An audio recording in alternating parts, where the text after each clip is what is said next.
Hello folks, and welcome to my studio. I was recently changing my guitar strings, and while I was doing so, I caught a glimpse of all the tools that I had available, and I thought, well, why not share with you what's in my guitar maintenance box and ask you the same question: what is in your guitar maintenance box? So without further ado, let's dig on into this and see what's inside. Alright, as we can see, we've got a pretty full box here. This is just one of those canvas crates that you can put in those little cubby things, and that's what I use this for. As you can see, I've labeled it guitar maintenance. Let's see what we've got inside this thing, and I'll be curious to see what you got inside yours as well. I'm going to slide off to the side just a little out of frame so we can kind of spread everything out here. So what we've got going is the first thing. I've been wanting to redo this for a while anyway, because I've got all this bulky stuff in here and I want to rearrange it. This right here is all my soldering items. I've got my soldering tool, soldering iron here. As you can see, I've got some sponges, some zip ties. Mostly this is for electric guitar work so that I can tie all the cables and wires. Haven't really done that in a while, so really I would like to remove this from the guitar box so that I can have it available later if I ever decide to work on electric guitars again. So here we have just some heat shrink type of tubing so that I can wrap some wires around. Not much to see here. I've got the little bulb squeezer thing so that I can help the solder. Got some soldering wire, some little twist tie things for electronics, and some Velcro straps for one of my pedal boards. That actually might be handy, so I'll probably just leave that in the box. I don't think there's anything else in here of use, so I'm going to set this to the side because I plan on putting that somewhere else. Now, as you can see, here's what we have left. Okay, so there's still plenty of stuff in here. It's fairly heavy, so I'm going to take these things out one by one so that I can rearrange these the way I'd like to. First of all, we have the polishing cloth and the polishing bag so that I can see what exactly this is all about. Okay, so let's put that right there for now. Hopefully you guys can see that.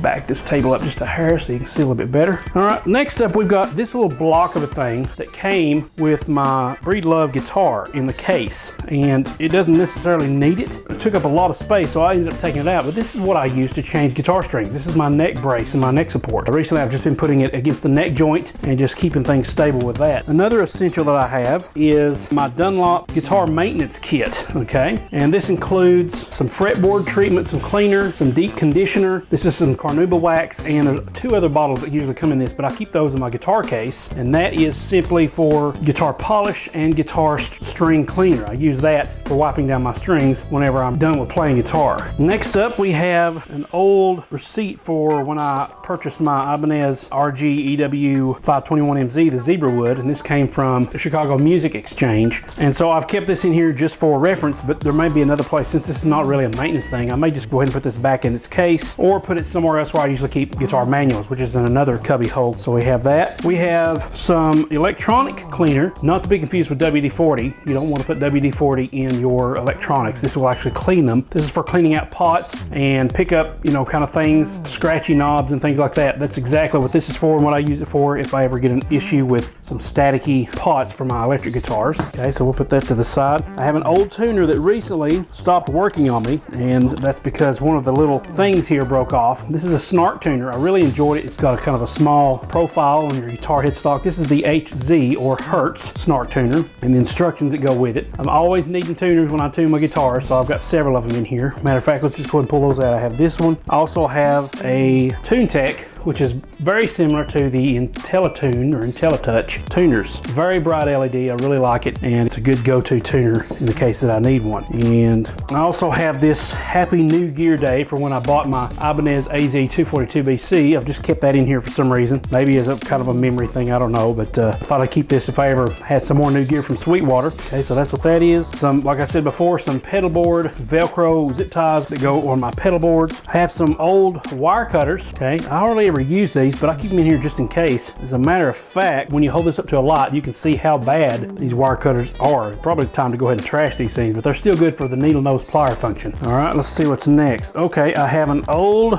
what's called a black box by Rockinger or Goldo. I've done a video on this before on my YouTube channel. You definitely need to watch it all the way to the end because I make several mistakes that I don't want you to make. So you definitely want to do that. And this is the Ibanez tremolo kind of like screws that I had to remove to get that that to fit. I've got a Thalia Capo. Now I really like these capos. They sent me one of these. I did a review on this on my YouTube channel a while back as well. This capo is a really good capo, but for my hand, I found that I had a lot of pressure right in this joint where my thumb is, and I had to stop using the capo because of that. It was just too much pressure here for me to open it, and so I ended up having to stop using that, even though it's a beautiful and well-functioning capo. And I have some cables here that I can use for patch cables in case I have to come across them or anything like that. Also have some more Velcro here that I use for cable wraps, little Velcro things here. I've got these scattered everywhere, it seems like. Probably need to put them in one location. Still got plenty of stuff in this box here. Here's actually a stray, kind of a crimp for soldering. I'm gonna put that in my solder bag. An old string winder, which I hardly ever need because now I use Planet Waves drill bit peg winder. Love this thing, really easy. If you change a lot of guitar strings, you definitely want to invest in one of these. It's only like $6 or so. Totally worth it if you have a cordless screwdriver or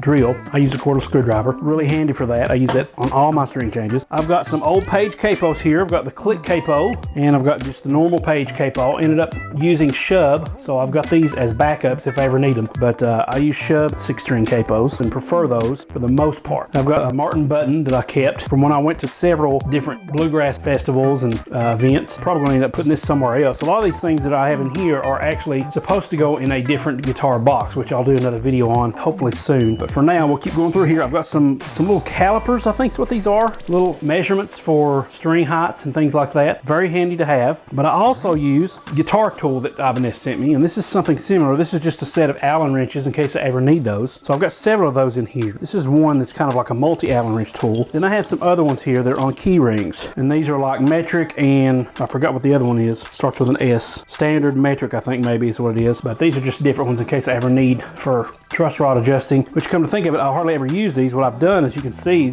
from the one that's removed there, the spring is empty. I've basically removed the ones that I need, and I have those where I want them, whether they're in my guitar cases or wherever. So I kind of don't really need those anymore. So I have some more guitar polish. This is Ernie Ball guitar polish I've had for a long time. I use it mostly for my electric guitars. I have something else that goes real well with this maintenance kit. This is Formby's lemon oil treatment. This is what I use on all my rosewood and ebony and darker wood fingerboards. I don't use this on maple, but this is supposed to help protect and restore the wood down to its, where the cracks are and things like that, to kind of help give the wood a nice polish, and it restores the wood's natural oils. This is usually mainly for, like, on furniture and things like that, but I found this works very well. And I've had this thing, this one bottle has lasted me for 10 plus years, and I've had it forever, and it's still, I've never worried about it expiring or anything. It's exactly what I need. Dunlop's the deep fretboard conditioner is actually a pad that has lemon oil in it, but I find that this for me is a little bit more handy because the little pad, sometimes it's hard to get that lemon oil to come out of that. So I use some Formby's instead for the most part. Lately, when we go to concerts and things, it's aggravating not to have some reusable ear plugs here. There's a little case that came with it, and these are by Heltor. Okay, so I use these for when I go to concerts and things. I think the last time I used these is when I went to Paul Gilbert's concert in Nashville, but I've got all three of them in here, and those are handy when you go to concerts and you loud events. Wear earbuds. You don't want to lose your hearing. I've got a little shoelace here. This is actually for my guitar strap. As you can see, I'll go ahead and pull this into view. The strap is actually not as big as I'd like it to be,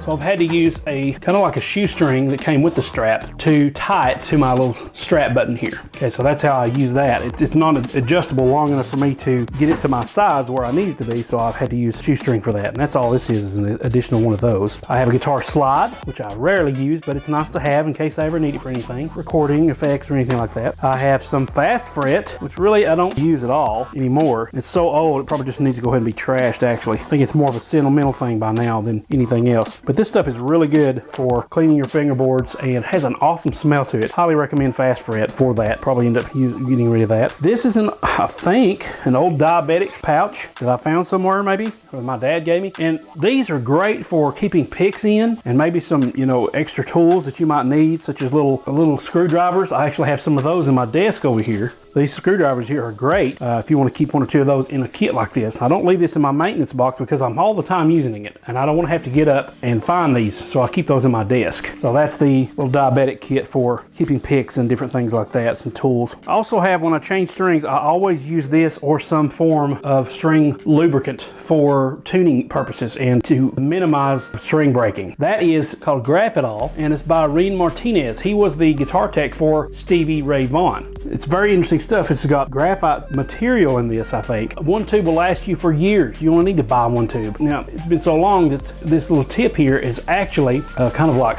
gunked up. And so I don't really squeeze it with the tip. I'll actually take the tip off. I pop it off like that. It's real easy to pop off. And then what I'll go is I'll dig inside with a little floss pick. I love these things because I can dig inside with this, put a little bit on my guitar nut or my guitar saddle or the bridge where the strings make contact. And then I'll take this and kind of like floss it in there, and it works perfectly. You can also take any kind of graphite, like a lead pencil has a lot of graphite in it, so you can also take a lead pencil and just mark on your nut and your saddle and anywhere the strings make contact, because this will reduce string breakage and tuning problems with your strings. Definitely recommend that every time you change your strings. Now I also have various degrees of sandpaper. This is an old sanding file here. What I used to use this for was filing down picks, because I love my picks so much I didn't want to have to throw them away. I just would recycle them by basically filing them down with these little files here and some sandpaper and putting a point back on them. But I discovered after a while that actually kind of changes the tone, believe it or not, of your picks. So what I just started doing, since I've got so many picks now, I would just throw the pick away and get another pick. I also have some powdered graphite. At first I thought this was going to be a good idea. Basically this was supposedly for me to squirt it in those places where I need to protect the tuning, but that didn't exactly work very well. This is actually for putting in keyholes, for protecting against sticking, rusting, freezing, worrying use on metal, wood, plastic, rubber, and leather, and things like that. Basically, you squeeze it and it lubricates the keyholes in the locks and different things like that. So if you're having your keys are sticking or anything like that, this is what this is for. Just a simple puffer dispenser of powdered graphite lubricant by Hillman. Now that I think of this, my wife's car has actually been sticking a lot in the trunk, so I probably just need to go ahead and keep this out so that I could use that for that. A couple more things. I just found some more of these little cable wraps, and the last thing that I keep in here are batteries, spare batteries for tuners. That's basically what this is, and I just think I got these off Amazon a while ago. The batteries I use are CR2032, and that's what most guitar tuners use. And so I just got a bunch of these lying around. Usually what I'll do is I'll break off one or two of these, put it in my guitar cases, and then have the extras left in here. And so as we can see,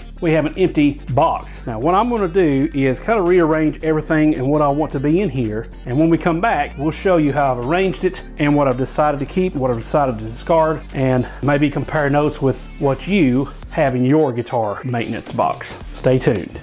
All right, as you can see, we have several different areas happening now. I've quickly reorganized my guitar maintenance box, and let's see what we've got. I've got 3 separate piles here, as well as the box itself. So this pile is my trash pile. I have so many of these guitar cloths, I don't really need them, and I'm terrible at pack ratting stuff, so I'm not gonna keep this just in case something else happens around the house and I need one of these types of cloths. These are cheap, I can get rid of them. So I can get rid of that. These wire pliers, I've got a lot of those too. These are really useless, to be honest with you. This string winder, it's loose. I haven't used it for a long time. I've got several of these anyway if I need those. Plus I've got the peg winder that really serves that function anyway. And this fast red is so old, it's time to be trashed anyway. The cloth as well. So this is my trash pile. This is the pile that's going to go in my tool shed, so to speak. It's actually in the laundry room, but I keep all my little sprays and different toolboxes and things like that in there. So all these are going to go in there, and I'll actually use this for what it's intended for, which is lubricating key slots and things like that. This is my guitar box pile. Now, as I said, I'll probably do a video on my guitar box later, but basically that's kind of like a memory box, and I also have some other equipment boxes that I can use for different cables and things like that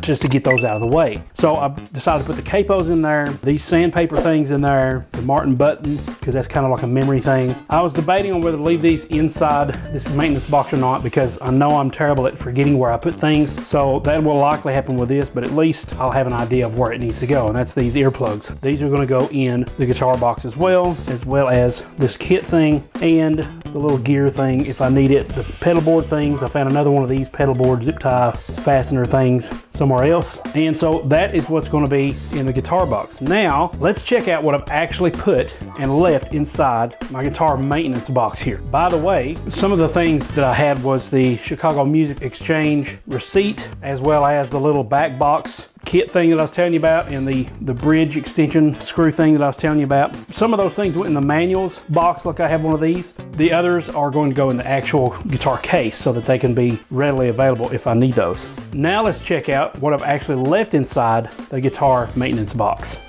We've got a lot less in the box than what I had before.